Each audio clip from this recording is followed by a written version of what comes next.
दोस्तों, आज का जो वीडियो है वो एक ऑडियो पॉडकास्ट है जिसके अंदर मैं काफ़ी इंटरेस्टिंग टॉपिक को कवर करूंगा। और ये जो टॉपिक्स हैं ये सच्ची घटनाओं पर आधारित हैं। और जो दूसरा टॉपिक है वो काफ़ी ज़्यादा प्रचलित है और वो एक रियल डेविल पोजेशन का केस है। और बेस्ट एक्सपीरियंस के लिए आप ईयरफोन्स का इस्तेमाल करना। Now sit back, relax, close your eyes and listen. तो आज हम बात करेंगे सबसे पहले ट्रेवर हेंडरसन के क्रिएट किए हुए creature the demonic forgotten baby की।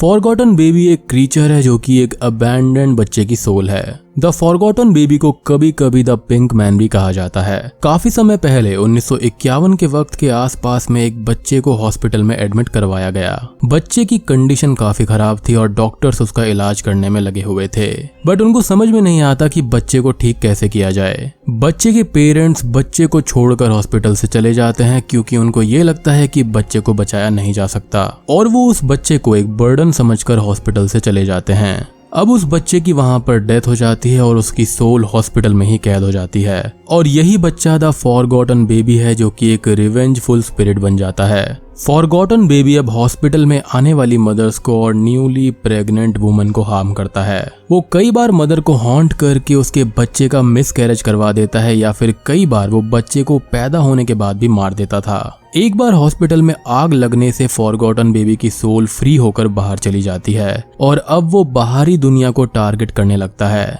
अब वो सभी मदर्स को टारगेट तो करता ही था और वो बहुत ही शांति से किसी के भी घर की विंडो, अनलॉक डोर्स या फिर चिमनी के रास्ते से एंटर हो जाता था। वो एक मदर के पास रहकर उसकी आसपास की चीजों को ऑब्जर्व करता रहता था और धीरे धीरे वो प्रेग्नेंट मदर के आसपास आ जाता। वो कई तरीकों से प्रेग्नेंट मदर को हार्म करता था, जिसमें कई बार वो मदर्स के पेट को छूकर उसके अंदर के पल रहे बच्चे को तड़पाने लगता है या फिर उसको जख्मी करने लगता है। कई बार बच्चा पेट में ही मारा जाता है फॉरगॉटन बेबी की वजह से। लेकिन इसका काम यहीं पर खत्म नहीं होता और कई बार वो मदर्स को उनके डेड बच्चों के विजन्स भी दिखाकर पागल कर देता है और मदर अपने बच्चे के दुख में सुसाइड कर लेती है। और कभी कभी फॉरगॉटन बेबी मदर की मेमोरीज से उनके बच्चे की यादों तक को भी मिटा देता है, जिससे मदर्स को बच्चे के बारे में कुछ भी याद नहीं रहता। और कभी कभी वो एक मदर के पेट के अंदर जाकर खुद के हाथों से भी बच्चे को मार डालता है और माँ को इस चीज से बहुत ही ज्यादा दर्द और तकलीफ होती है। अब फॉरगॉटन बेबी के द्वारा सताए गए या फिर मारे गए बच्चों के ऊपर हमेशा कुछ अलग प्रकार के निशान रहते हैं जो कि उसकी प्रेजेंस को दर्शाते हैं। कभी कभी ये निशान मदर के ऊपर भी आ जाते हैं जिनको या तो फॉरगॉटन बेबी ने टारगेट किया है या फिर करने वाला है। वो कई बार और भी ज्यादा भयानक होकर एक मदर के पेट के अंदर जाकर उसके बच्चे को जान से तो मारता ही है और साथ ही साथ वो खुद को इतनी बेरहमी से बाहर निकालता है जिससे मदर का पेट फट जाता है और उसका खून सब जगह पर फैल जाता है, जो कि काफी ज्यादा क्रीपी है। वो हमेशा से ही मदर्स को दर्द, दुख और तकलीफ में देखना चाहता था, इसलिए वो उनकी और उनके बच्चों की ऐसी भयानक डेथ देखकर बहुत ही खुश होता है। अब इससे बचने का कोई भी सॉलिड उपाय तो किसी को भी नहीं पता, लेकिन कई बार जिन डॉक्टर्स की प्रेग्नेंट वाइफ को फॉरगॉटन बेबी हॉन्ट करता है, तब डॉक्टर्स अपनी वाइफ का ऑपरेशन करके अंदर से द फॉरगॉटन बेबी द्वारा कर्स्ड बच्चे को बाहर निकाल देते हैं। कभी कभी तो बच्चा ठीक रहता है और मदर के साथ बच जाता है, बट ज्यादातर मामलों में प्रीमैच्योर डिलीवरी की वजह से बच्चा मारा जाता है। अब द फॉरगॉटन बेबी को लोग द पिंक मैन के नाम से तो जानते ही हैं, क्योंकि वो कभी कभी एक भद्दे से बच्चे की तरह भी दिखाई देता है, जहां पर उसका सर काफी ज्यादा बड़े आकार का होता है लेकिन शरीर एक बच्चे के समान दिखाई देता है। अब यहाँ पर कई लोग इसको फिक्शनल क्रीचर मानते हैं, बट कई जगहों पर कई बार द फॉरगॉटन बेबी और उसके द्वारा किए गए हॉरर को भी रिपोर्ट किया गया है, जहां पर यह कहा जाता है कि कई जगहों पर द फॉरगॉटन बेबी ने कुछ मदर्स को हॉन्ट करके उनके बच्चों को मार डाला है। और द फॉरगॉटन बेबी की हॉरर स्टोरीज कई बार अलग अलग जगहों से आ चुकी हैं। हालांकि मेरी पर्सनल ओपिनियन की बात करी जाए तो मुझको ये एक फिक्शनल कैरेक्टर ही लगता है। अब दोस्तों, जो अगली कहानी है वो 100% रियल है, जिसको द हॉन्टिंग ऑफ एलियोनोर ज़ुगन कहा जाता है। और ये कहानी कई और नामों से भी प्रचलित है, जैसे कि द डेविल्स कॉइन या फिर the cursed women of Romania. कहानी की शुरुआत होती है 1925 रोमानिया से, जहां 11 साल की लड़की जिसका नाम एलियोनोर ज़ुगन था अपने ग्रैंड पेरेंट्स के साथ में वहां रहने आई हुई थी। एक दिन एलियोनोर अपने ग्रैंड पेरेंट्स के घर पर खेल रही होती है कि तभी उसको जमीन पर कुछ पैसे गिरे हुए दिखते हैं। एलियोनोर अब उन पैसों से टॉफीज लेकर खाने लगती है और उसके सिबलिंग से उसका झगड़ा हो जाता है टॉफीज को लेकर। अब एलियनोर की ग्रैंड मदर उसको मजाक में ये बोलती है कि जो पैसे एलियनोर ने उठाए हैं वो असल में डेविल के पैसे हैं और ये पैसे लेने के बाद अब डेविल एलियनोर से हमेशा के लिए जुड़ जाएगा। अब कुछ ही दिनों के बाद में एलियनोर के ग्रैंड पेरेंट्स के घर पर पत्थरों की बारिश होने लगती है और बारिश रुकने के बाद में वो बाहर जाकर देखते हैं तो कोई भी नहीं होता। घर पर वापस आने पर वो देखते हैं कि पत्थरों का मेन अट्रैक्शन यहाँ पर एलियनोर ही थी और उसके आसपास बहुत सारे पत्थर गिरे हुए थे। अब कुछ दिनों तक ऐसा ही चलता रहता है और उनके घर पर अब पत्थरों की बारिश बढ़ने लगती है। ग्रैंड पेरेंट्स इस चीज से बहुत परेशान हो गए थे और डर गए थे, इसलिए उन्होंने एलियनोर को उसके पेरेंट्स के पास में भेज दिया। लेकिन अपने घर आने के बावजूद भी ये एबनॉर्मल चीजें नहीं रुकी बल्कि और भी ज्यादा बढ़ गई।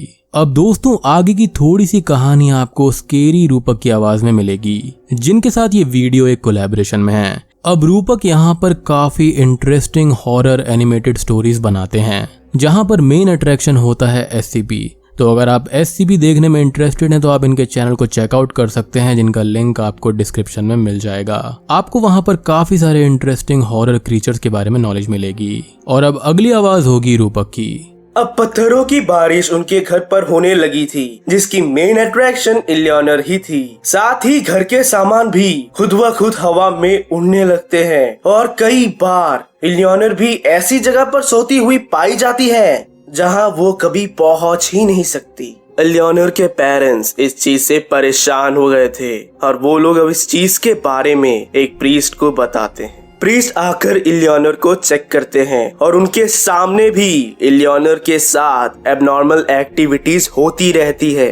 अब प्रीस्ट एलियनोर पर एक्सोर्सिज्म परफॉर्म करते हैं जो फेल हो जाता है, बट एलियनोर के साथ हो रही एबनॉर्मल एक्टिविटीज बढ़ जाती है। अब पत्थरों चीजों के हवा में उड़ने के साथ साथ घर के फर्नीचर्स और बड़े बड़े चीजें भी हिलने लगते हैं। अब एलियनोर को एक मेंटल असाइलम में भेजा जाता है एग्जामिन करने के लिए, जहां डॉक्टर्स को कुछ भी पता नहीं चलता और उनको कुछ समझ नहीं आता। एलियनोर के हॉस्पिटल आने से हॉस्पिटल में भी एबनॉर्मल चीजें होने लगती है और यहाँ पर भी एलियनोर पर बहुत सारे एक्सोर्सिज्म परफॉर्म किए जाते हैं जो सारे फेल हो जाते हैं। अब एलियनोर के बारे में न्यूज़पेपर में खबर आती है और एक जर्मन फिजिकल रिसर्चर फ्रिट्ज ग्रूनवाल्ड एलियनोर को एग्जामिन करने आते हैं। ग्रूनवाल्ड एलियनोर को एग्जामिन करते हैं जहां उनको भी कुछ खास समझ नहीं आ रहा था और अब एलियनोर के आसपास वायलेंट एबनॉर्मल एक्टिविटीज बढ़ने लगती है। अब ग्रीनवॉल्ड यहाँ पर कुछ समय तक एलियनोर का ख्याल रखते हुए उसकी हेल्प करने की कोशिश करता है, बट एक दिन अचानक से ही उनकी हार्ट अटैक से डेथ हो जाती है। ग्रीनवॉल्ड की डेथ के बाद एलियनोर को वापस मेंटल असाइलम भेज दिया जाता है, जहाँ पर अब उसको एक विच की तरह ट्रीट किया जाता है। लोग उसको एक शैतानी चुड़ैल मानते थे और उससे डरते भी थे।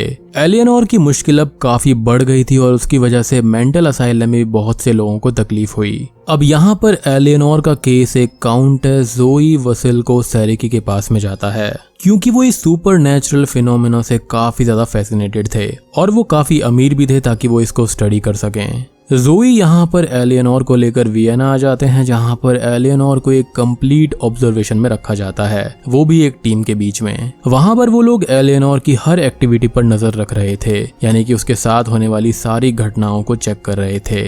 वहाँ पर उन लोगों ने एलियनोर को चेक करने के लिए और हर चीज पता करने के लिए हर मुमकिन चीज लगाई हुई थी, जैसे कि कैमरास हर मूवमेंट को चेक करने के लिए और रिकॉर्डर्स किसी भी प्रकार के साउंड या फिर नॉइस को रिकॉर्ड करने के लिए। अब कुछ दिन वहाँ रहने पर एलियनोर के आसपास होने वाली एक्टिविटीज को ज़ोई एंड टीम देखते हैं, जिसमें वो ये पाते हैं कि एलियनोर के साथ होने वाली हर चीज का केंद्र एलियनोर ही होती है।